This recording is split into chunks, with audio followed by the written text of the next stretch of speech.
ജോധ്പൂരിലെ ഞങ്ങളുടെ ലാസ്റ്റ് ദിവസമാണെന്ന്. അപ്പോൾ ഇന്നത്തെ ഞങ്ങളുടെ ഫസ്റ്റ് ഡെസ്റ്റിനേഷൻ എന്ന് പറയുന്നത് ഇവിടെ ഒരു ഫേമസ് സ്റ്റെപ്പ് വെല്ലാണ്. അത് കഴിഞ്ഞിട്ട് മെഹങ്കാർ ഫോർട്ടും ഉമൈദ് ഭവൻ പാലസും ഒക്കെ പോകണമെന്ന് വിചാരിക്കുന്നു. ഭയങ്കര ഹ്യൂമിഡാണ് ഇവിടുത്തെ ടെമ്പറേച്ചർ എന്ന് പറയുന്നത്, ക്ലൈമറ്റ് എന്ന് പറയുന്നത്. അപ്പോൾ അതുകൊണ്ട് എങ്ങനെ പോവോ ഇല്ലയോ ഒന്നും അറിയില്ല, നോക്കാം. ഇന്നലെയാണെങ്കിൽ ഞങ്ങൾ ബ്ലൂ സിറ്റിയും അത് കഴിഞ്ഞ് ക്ലോക്ക് ടവറിൻ്റെ അടുത്തൊരു വലിയ മാർക്കറ്റൊക്കെ ഉണ്ട്. ആ മാർക്കറ്റൊക്കെ ഒന്ന് എക്സ്പ്ലോർ ചെയ്തു. ഇതാണ് തൂർജിക്ക ഝൽറ എന്നറിയപ്പെടുന്ന സ്റ്റെപ്പ് വെല്ല്. 1740 മാർവാറിലെ രാജകുമാരിയായിരുന്ന റാണി തൻവാർജീനെ ജോധ്പൂരിലെ രാജകുമാരൻ അഭയ് സിംഗ് കല്യാണം കഴിച്ചുകൊണ്ട് വന്നപ്പോൾ റാണിയുടെ കുടുംബത്തിൻ്റെ ആചാരപ്രകാരം അവർക്ക് വേണ്ട കൊട്ടാരങ്ങളും കുളങ്ങളും ഒക്കെ നിർമ്മിക്കുന്ന കൂട്ടത്തിൽ പണിതൊന്നാണിത്. ഈ നിൽക്കണവരൊന്നും ഈ സ്റ്റെപ്പ് വെല്ലിൻ്റെ ഭംഗി ആസ്വദിച്ചിട്ട് നിൽക്കണവരല്ല. ഇവിടെ വരുന്ന ഫോറിനേഴ്സിനെയും മറ്റു യാത്രക്കാരെയൊക്കെയും ആകർഷിക്കാൻ എന്ന വണ്ണം ഒത്തിരി കുട്ടികൾ വെള്ളത്തിലേക്ക് എടുത്ത് ചാടുന്നുണ്ടായിരുന്നു. നമുക്ക് കണ്ട പേടി തോന്നുന്ന ഈ കരിഞ്ഞ പച്ച കളറുള്ള വെള്ളത്തിലേക്കാണ് പല ഹൈറ്റ്സിൽ നിന്ന് ഇവർ എടുത്ത് ചാടിക്കൊണ്ടിരുന്നത്.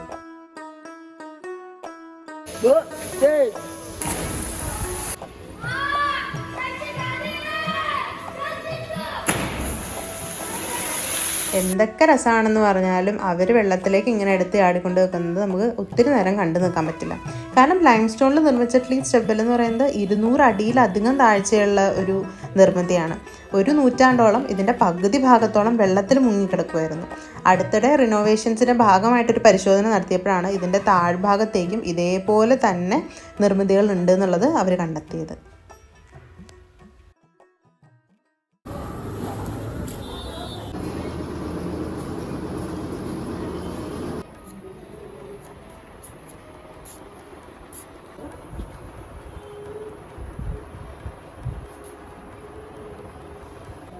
നമ്മളിപ്പോൾ നിൽക്കുന്നത് ബിഷ്ണോയ് വില്ലേജ് ആർട്ട് എംപോറിയത്തിലാണ്.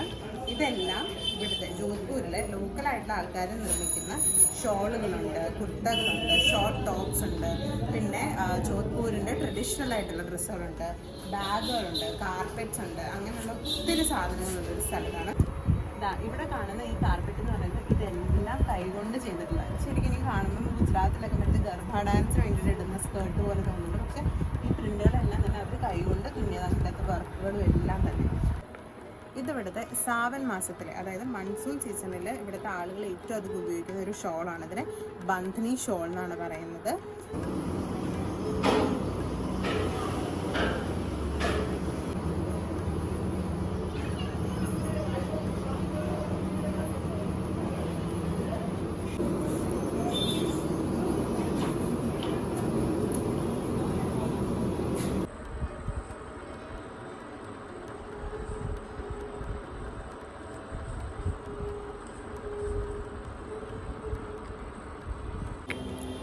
ഞങ്ങളപ്പോൾ ഇത്ര സാധനങ്ങളൊക്കെ വാങ്ങിച്ചു. ഇതിൻ്റെ അകത്ത് വെച്ച് എനിക്ക് സാധനങ്ങളെക്കാളൊക്കെ ഇഷ്ടപ്പെട്ടത് ഇത് അവർ കവർ ചെയ്തുന്ന കവറാണ്. ഇതൊരു എനിക്കൊന്നും ബാക്കി വരുന്ന ബേസ് മെറ്റീരിയൽസോ അങ്ങനെ എന്തെങ്കിലുമൊക്കെ കൊണ്ടിട്ട് അവരുണ്ടാക്കുന്ന ഒരു കവറാണ്. അതിനുള്ളിലിട്ട് ടൈ ചെയ്തിട്ടാണ് നമുക്ക് തരുന്നത്. അതുകൊണ്ട് നമുക്ക് വീട്ടിൽ പോവാം. ജോധ്പൂർ സ്ഥലങ്ങൾ കാണുന്ന പോലെ ഇങ്ങനത്തെ വൈബ്രൻറ്റ് കളേഴ്സൊക്കെ ഇഷ്ടപ്പെടുന്ന ആൾക്കാർക്ക് ഷോപ്പിങ്ങിന് പറ്റിയ ഭയങ്കര നല്ലൊരു സ്പോട്ടാണ്. ഇതുപോലെ കണ്ടുപോലെ എനിക്കെന്ത് ഭയങ്കര ഇഷ്ടമാണ് ഇങ്ങനത്തെ സാധനങ്ങളൊക്കെ.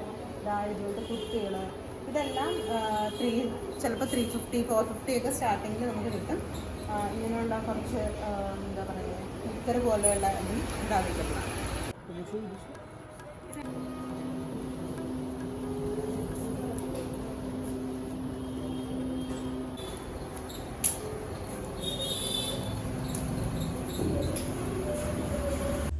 അടുത്തതായിട്ട് ഞങ്ങൾ പോയത് ലോകത്തിലെ തന്നെ ഏറ്റവും വലിയ പ്രൈവറ്റ് റെസിഡൻസ് ആയിട്ടുള്ള ഉമൈദ് ഭവൻ പാലസിലേക്കാണ്. പാലസിൻ്റെ മജോറിറ്റി ഓഫ് പോർഷൻ ഇപ്പം താജ് ഹോട്ടലിൻ്റെ അണ്ടറിലുള്ള ഒരു പ്രൈവറ്റ് ലക്ഷറി ഹോട്ടലായിട്ടാണ് പ്രവർത്തിക്കുന്നത്. മറ്റൊരു ഭാഗം ഇപ്പോഴത്തെ ഉടമസ്ഥനായിട്ട് ഗജത് സിംഗിൻ്റെ പ്രൈവറ്റ് റെസിഡൻസ് ആയിട്ടും പിന്നെ ചെറിയൊരു പോർഷൻ ഒരു കുഞ്ഞു മ്യൂസിയം ആയിട്ടാണ് പ്രവർത്തിക്കുന്നത്. ഗജത് സിംഗിൻ്റെ മുത്തച്ഛനായ മഹാരാജ ഉമൈദ് സിംഗിൻ്റെ ഭരണകാലത്ത് 3 വർഷത്തോളം തുടർച്ചയായിട്ട് ജോധ്പൂരിൽ വരൾച്ചയും പട്ടിണിയും നേരിട്ടു. പട്ടിണി ബാധിച്ച പ്രദേശങ്ങളിലെ കർഷകരെ സഹായിക്കാനാണ് 347ഓളം മുറികളുള്ള ഈ കൊട്ടാരം അദ്ദേഹം പണികഴിപ്പിച്ചത്. ഏകദേശം 11 മില്യൺ ചെലവാക്കി പണിത ഈ കൊട്ടാരം താമസയോഗ്യമായത് 1943 തന്നെ പഴമയുടെ ഭംഗിയൊന്നും നൽകുന്നില്ല.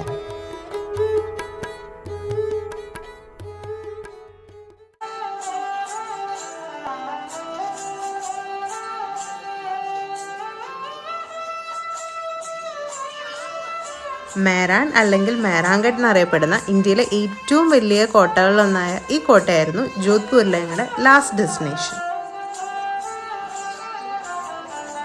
ഏതോ മിഡീവൽ ഹോളിവുഡ് സിനിമയെ ഓർമ്മിപ്പിക്കുന്ന തരത്തിലുള്ള ആംബിയൻസ് ആയിരുന്നു കോട്ടയ്ക്കകത്ത്. ജയ്പൂരിലെ സൈന്യങ്ങളെ ആക്രമിച്ച് പീരങ്കിപ്പടയുടെ ആഘാതത്തിന്റെ മുദ്രകൾ ഇപ്പോഴും രണ്ടാമത്തെ ഗേറ്റിൽ കാണാം.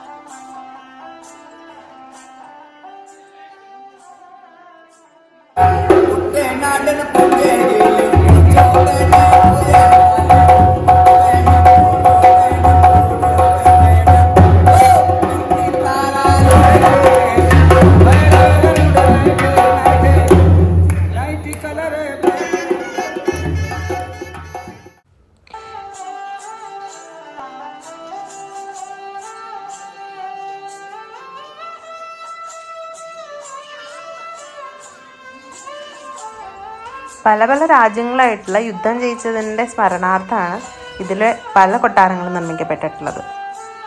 ഉമൈദ് ഭവൻ പാലസിലേതുപോലെ എന്നാൽ അതിനേക്കാളും വലുതായിട്ടുള്ളൊരു മ്യൂസിയം ഇവിടെ പ്രവർത്തിക്കുന്നുണ്ട്. ഇവിടെ പണ്ട് രാജാക്കന്മാർ യുദ്ധത്തിനായിട്ട് ഉപയോഗിച്ചുകൊണ്ടിരുന്ന പടച്ചട്ടകൾ, പീരങ്കികൾ, മേലാങ്കികൾ, കാലാങ്കികൾ, കത്തി, വാള്, കുന്തമുന, അങ്ങനെ ഒത്തിരി ശേഖരമുണ്ട്. ആയിരക്കണക്കിന് കണ്ണാടികൾ ബന്ധിപ്പിച്ച വിശാലമായ ശീശാമഹൽ, മുഗൾ വാസ്തുവിദ്യയും രാജസ്ഥാനി വാസ്തുവിദ്യ ഇടകലർത്തി നിർമ്മിച്ച ഫൂൽ മഹൽ, മോട്ടി മഹൽ, ഈ 3 കൊട്ടാരങ്ങളാണ് മേരംഗ് ഫോർട്ടിന്റെ മറ്റൊരു പ്രത്യേകത.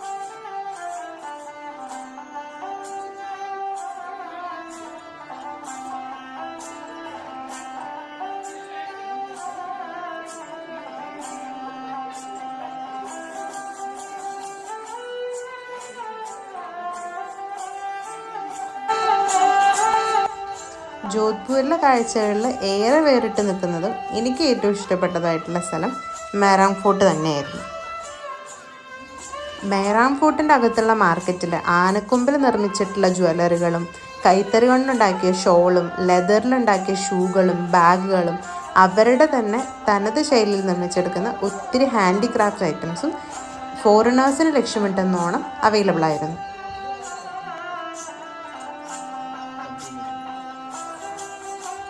അങ്ങനെ മേരാംഗ് ഫോർട്ടിനോടും ജോധ്പൂരിനോടും യാത്ര പറഞ്ഞ് ഞങ്ങളും പുതിയ കാഴ്ചകളിലേക്ക്